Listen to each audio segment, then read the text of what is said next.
So UFC 295 was the other night, and I was wrong again. And I was sitting there appreciating the performance that I had just seen from Alex Pereira. And not even 5 minutes after the stoppage, the comments started to roll in on my last vid. Coming on here and being wrong is low-key one of my favorite parts of posting on here, because the instant backlash that I receive is always hilarious to me personally. All that aside, very entertaining card, lots of finishes. Every fight on the main card actually ended with a finish. And the go-ahead started off talking about Alex Pereira. He won the fight basically how everybody thought that he would. Catch Yuri coming in, rush, and sit him down. Of course, Yuri did have his moments in the fight. He got him a takedown in that first round. Was able to catch Pereira lacking from range a couple times with those long blitzes. But at the end of the day, Yuri does leave a lot of openings on himself. And people have caught him in the past, of course. But he hasn't fought nobody as powerful and precise as Alex. And them calf kicks was critical. I ain't gonna lie, I was worried 2 minutes into the fight because Yuri's leg was toe up already.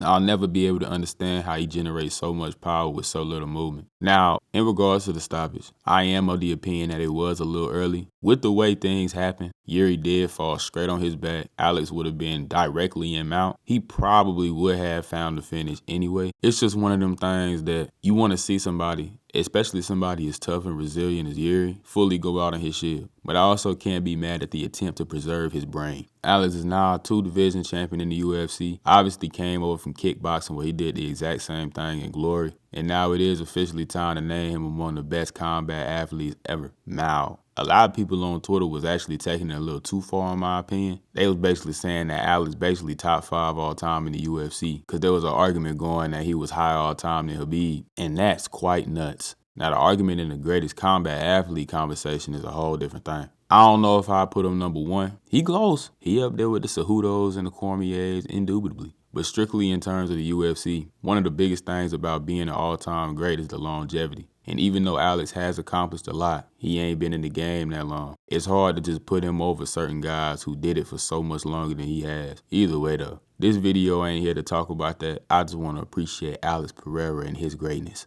Now, moving forward, it's already basically been confirmed that Jamal Hill is going to be next. And I'm going to just go ahead and say it now. I don't really think anybody's going to beat Alex at 205 anymore. Jan Blachowicz was one of the best candidates to do it. I still am of the opinion that Magomed Ankalaev is the worst possible matchup for Alex at 205. But he's cursed, so he'll probably find a way to lose too. Just for Jamal Hill, he's primarily a striker, real boxing heavy, honestly. And he's already stated on multiple occasions that he's going to stand with Alex, and I indeed do believe him. And he's a really good striker in his own right, slept on by most, but I do think Alex is a level or two above him, so he'll probably put him down as well. Not to mention he's coming off an Achilles injury, which is 100% going to affect him. And fighting one of the best leg kickers in the game is surely not going to do him any favors. Moving on though, Tom Aspinall also proved me wrong. Absolutely starching Sergey Pavlovich in 1 minute. To think this man came off the couch, was barely able to train, and put down the scariest guy in the division the way he did is absolutely diabolical.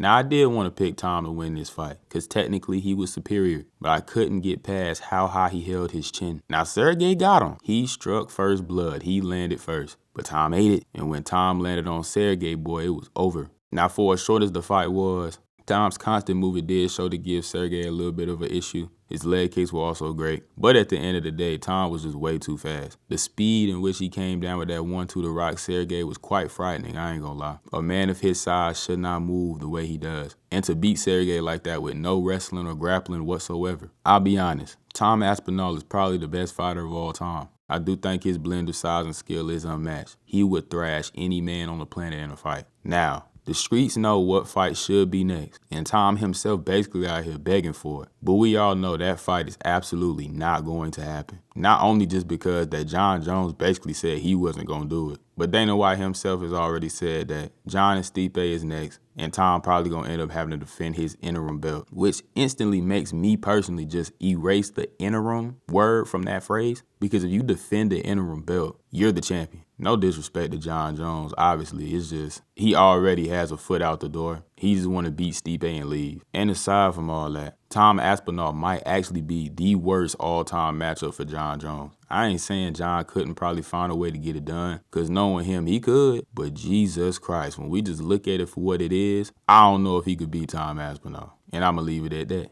Seen some rumblings of Tom Aspinall versus Surreal gone next. I ain't mad at that. I do think Surreal gonna get torched, but I like the matchup. I want to see it. Jessica Andrade absolutely dog walked Mackenzie Dern. I realized pretty early on that Mackenzie Dern was indeed doomed because she showed some massive flaws in her striking game in that fight. Now, I don't know how she regressed so much from her last fight into this one. I do indeed believe she was a bit fearful of Jessica Andrade. And you know, I ain't even mad at her because I am too. All that to the side though, she surpassed Tom Aspinall for all-time levels of chin exposure. Her chin was held straight up to the heavens. But almost as bad as that, boy, she was overextending crazy on her shots. I'm talking about she was reaching like none other. It was only a matter of time before she got caught badly. But she did tag Andrade a couple of times, and that's honestly what hurts. Her punches themselves weren't like terrible. It was just everything else. And I honestly don't know what the game plan was in this fight for Mackenzie Dern. She wasn't standing on business enough and trying to get the fight to the ground,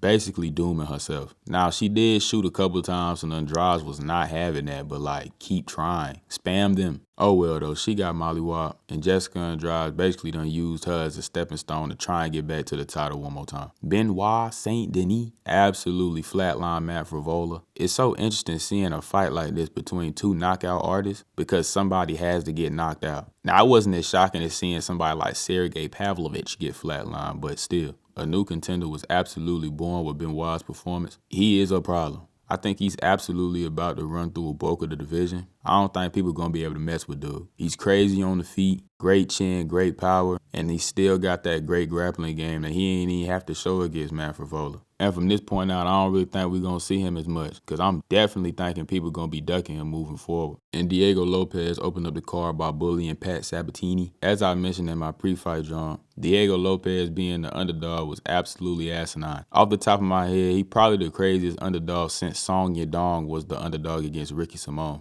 Just truly idiotic behaviors. Fight obviously ain't last too long. Things was cool for Pat early though. He landed a good shot on Diego. He looked real loose and calm in there. Things was sweet until they wasn't. I ain't gonna lie, Diego Lopez is one of the scariest guys at 145, mainly because he's built like he shouldn't even be in that division. He's easily built like a lightweight, but he's got a lot of tools in the toolbox, and I don't really think a lot of people are gonna be able to keep up. Now, we ain't seen it since the Evliev fight, and I think as he continues to move up the division, we'll be able to see if it's actually a problem or not, but he did gas out against Evliev, and that could be just because he was trying to do too much too fast, or he might just not have the best gas tank at 145. Either way, he's obviously deserving of a ranked opponent next. Don't know who, don't care. Just get him back in the octagon and let's run. Still ain't got the chance to watch the prelims. I did see Steve Erceg one though. I'm gonna have to see that. Great card overall though. One of the most entertaining I've seen in a while. Obviously there was a lot of hype with it leading up to it. And the performance is absolutely delivered.